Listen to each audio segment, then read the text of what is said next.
जरा सोचो तुम्हारे बगीचे में लगा वो आम सा पेड़ एक विशाल काय जीव में बदल जाए। मेरा नाम है विशाल, अनोखी फिल्म्स में आपका स्वागत है और चलिए सुनते हैं हमारी आज की कहानी। कहानी की शुरुआत होती है एक 13 साल के लड़के कॉनर से, जिसने एक पहाड़ी की चोटी पर अपनी माँ का हाथ जकड़ रखा था क्योंकि उसकी माँ खाई में गिरने ही वाली थी। कुछ ही पलों में कॉनर का हाथ छूट गया और उसकी माँ नीचे गिर गई। तभी अचानक कॉनर की आंख खुली और उसे एहसास हुआ कि ये तो बस एक डरावना सपना था। फिर सुबह उठकर उसने अपने और अपनी माँ के लिए खाना बनाया क्योंकि उन्हें कैंसर है। उसकी माँ ने उसे भरोसा दिलाया कि डॉक्टर्स उसे फिर से कीमोथेरेपी देने वाले हैं, जिससे वो जल्द ही ठीक हो जाएगी। इस दौरान कॉनर की नानी उसका ख्याल रखेगी, लेकिन कॉनर को उनसे कोई खास लगाव नहीं था। फिर स्कूल में हैरी नाम का एक बदमाश लड़का उसे घूरता रहा और छुट्टी होने के बाद उसे बुरी तरह पीट दिया। उस रात जब वो सो रहा था तो घड़ी में जैसे ही 12:07 हुए तो उसे बाहर से जोरदार आवाजें सुनाई देने लगी। उसने बाहर जाकर देखा तो उसके घर के पीछे का पेड़ एक अजीब सी चीज में बदल चुका था। कॉनर ने उसे चले जाने को कहा, लेकिन वो पेड़ वाला मॉन्स्टर कहने लगा कि कॉनर को उसकी बातें सुननी ही होंगी,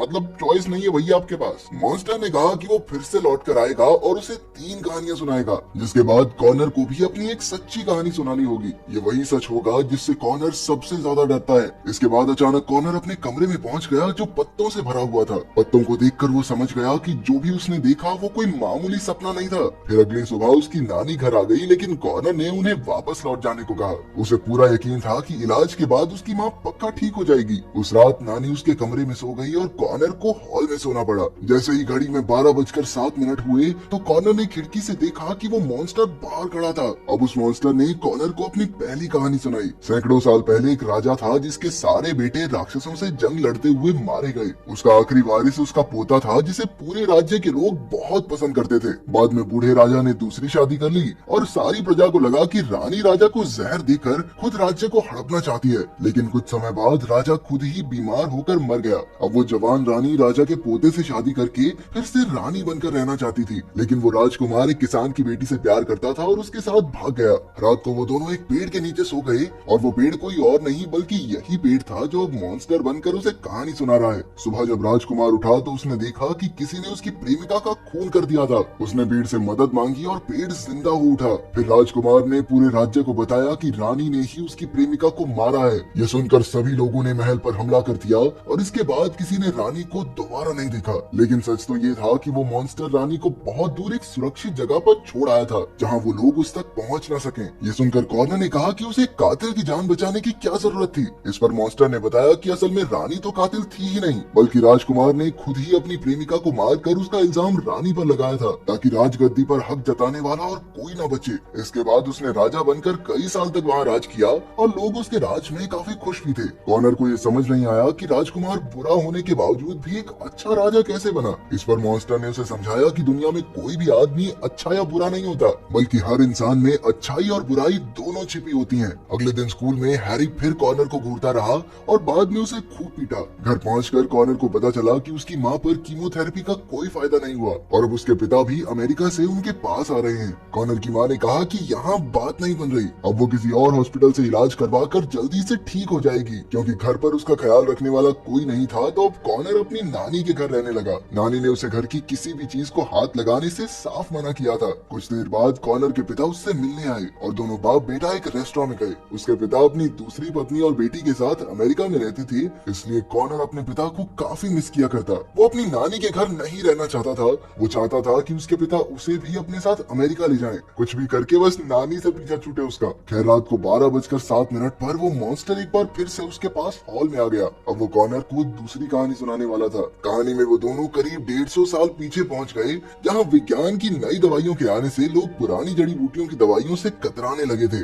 वहीं एक गाँव में एक बूढ़ा हकीम रहता था जो जड़ी बूटियों से दवाइयाँ बनाया करता, लेकिन लोगों को उसकी कड़वी बेकार दवाइयों की कोई जरूरत नहीं थी, तो वो उसके साथ काफी बुरा बर्ताव किया करते। उस समय कॉनर के घर के पेड़ के पास एक चर्च हुआ करता था। हकीम ने इस पेड़ को काट कर दवाइयाँ बनाने की सोची, लेकिन पादरी ने इसके लिए साफ मना कर दिया। पादरी गाँव वालों को पुराने अंधविश्वासों से निकालना चाहता था, इसलिए उसने भाषण देकर सबको हकीम के खिलाफ कर दिया। लेकिन एक दिन उस पादरी की दोनों बेटियां बेहद बीमार हो गई और कोई भी डॉक्टर उन्हें ठीक नहीं कर पा रहा था। कोई रास्ता न बचने पर पादरी अपनी बेटियों का इलाज करवाने हकीम के पास पहुंचा, लेकिन हकीम कहने लगा कि तुमने मुझे वो पेड़ नहीं दिया जिससे मैं कई लोगों को ठीक कर सकता था, और फिर सबको मेरे खिलाफ भड़का कर मुझे बर्बाद कर दिया। अब मैं इतना अच्छा भी नहीं कि तुम्हारी मदद करूं। पादरी ने अपनी बेटियों की जान बचाने के लिए कहा कि जो पेड़ उसे चाहिए वो ले सकता है और अब से वो लोगों को हकीम के हक में भाषण देगा। वो अपनी बेटियों की जान बचाने के लिए भगवान पर अपने विश्वास तक को छोड़ने को तैयार था, लेकिन हकीम ने कहा वो सब तो ठीक है लेकिन अब कुछ नहीं हो सकता।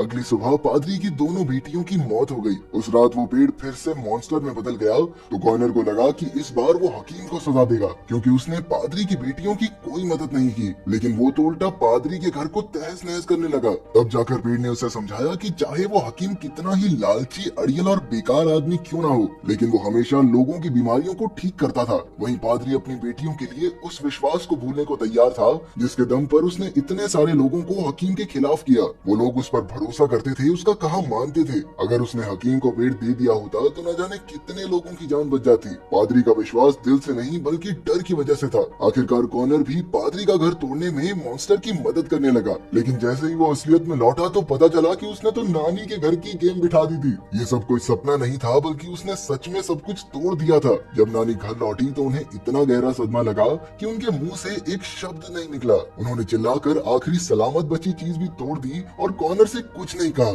उन्हें इतना उदास देखकर कॉनर को भी काफी पछतावा हुआ। अगली सुबह उसके पिता ने उसे बताया कि नानी तो मम्मी के पास हॉस्पिटल में है। कॉनर ने पूछा कि क्या सामान तोड़ने के लिए उसे सजा मिलेगी, लेकिन न जाने क्यों उसके पिता कहने लगे कि सजा देने का कोई खास मतलब नहीं बनता। अगले दिन स्कूल में उसी लड़के हैरी ने उसे घूरा लेकिन पीटा नहीं। उसकी हालत पहले से काफी खराब थी। उसकी माँ ने बताया कि अब उनके बगीचे जैसे पेड़ से दवाई बनाकर उसका इलाज किया जाएगा और उम्मीद है कि इससे वो जल्द ही ठीक हो जाएगी। उस रात कॉनर 12:07 तक इंतजार करता रहा। उसने बगीचे में जाकर पेड़ को पुकारा और वो मॉन्स्टर सामने आया। कॉनर ने पूछा कि उसकी माँ ठीक तो हो जाएगी ना, लेकिन मॉन्स्टर के पास इसका कोई जवाब नहीं था। उसने कहा कि अभी वो तीसरी कहानी के लिए तैयार नहीं है और फिर आखिरी कहानी के बाद कॉनर को अपनी सच्ची कहानी भी तो सुनानी है। बाद में कॉनर फिर से वही सपना देखता है जहाँ उसकी माँ का हाथ छूटा और वो खाई में गिर गई। इसी तरह कई दिन बीत गए लेकिन वो मॉन्स्टर वापस नहीं आया। स्कूल में हैरी उसे हर रोज परेशान करता रहा, लेकिन एक दिन 12:06 पर उसने कॉनर से कहा कि अब वो उसे कभी परेशान नहीं करेगा। वो कहने लगा कि असल में कॉनर खुद चाहता था कि कोई तो उसे परेशान करे, क्योंकि उस बेचारे पर कोई ध्यान नहीं देता था। लेकिन अब हैरी उसे परेशान नहीं करेगा, जिससे कॉनर एक बार फिर से गायब हो जाएगा। तभी 12:07 हो गए और मॉन्स्टर ने वहाँ आकर कॉनर को तीसरी कहानी सुनाई, जिसमें एक आदमी था जो गायब हो गया था। असल में कोई भी उस पर ध्यान नहीं देता था, इसलिए उसके होने ना होने से कोई फर्क ही नहीं पड़ता था। इस अकेलेपन से तंग आकर उस आदमी ने एक मॉन्स्टर को बुलाया ताकि सब उस पर ध्यान दें।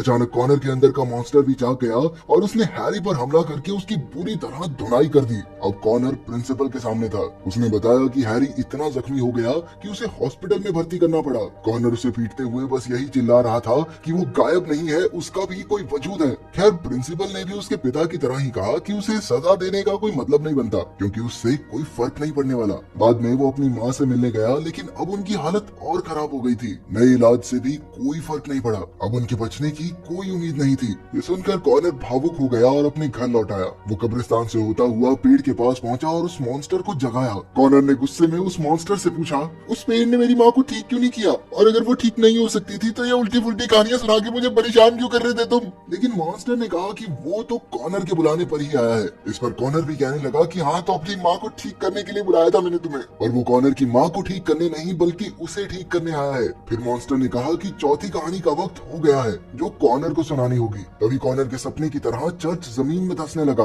उसकी माँ भी वहीं आसपास खड़ी थी। कॉनर ने चिल्लाकर उन्हें भागने को कहा, लेकिन जमीन में धंसते ही वो भी फिसल गई। कॉनर ने ऐन वक्त पर भागकर पहाड़ी से उनका हाथ पकड़ लिया। धीरे धीरे उसका हाथ छूट रहा था और वो खाई उसकी माँ को निकलना चाहती थी। तभी मॉन्स्टर ने कहा कि यही चौथी कहानी है, यही कॉनर का सच है। और तभी हाथ छूटा और उसकी माँ खाई में गिर गई। इसके बाद एक सहमे हुए कॉनर ने पूछा कि उसकी माँ कहाँ है। वो तो अब नहीं रही, तुमने ही तो उसका हाथ छोड़ा। अब उसे अपना सच बताना ही होगा, नहीं तो वो हमेशा के लिए इस कहानी में कैद हो जाएगा। अगर कॉनर चाहता तो कुछ देर और हाथ पकड़े रख सकता था, लेकिन उसने खुद उन्हें जाने दिया। आखिरकार तंग आकर कॉनर ने कहा कि वो अपनी माँ को बार बार मरते हुए नहीं देख सकता और वो खुद को इस दर्द से आजाद करना चाहता था। वो हमेशा से जानता था कि उसकी माँ ठीक नहीं हो सकती, लेकिन फिर भी खुद को झूठा दिलासा दे रहा था। अब उसका दिल इस दर्द को जल्द से जल्द मिटाना चाहता था। ये सब कहने के बाद कॉनर को लगने लगा कि उसकी माँ असलियत में उसी की वजह से मर जाएगी क्योंकि उसने अपनी माँ का हाथ थामे नहीं रखा। लेकिन मॉन्स्टर ने समझाया कि इसमें कॉनर की कोई गलती नहीं है क्योंकि वो तो बस अपने दर्द को खत्म करना चाहता था और आखिरकार हर इंसान यही तो चाहता है। उसमें भी राजकुमार और हकीम की तरह अच्छाई और बुराई दोनों है।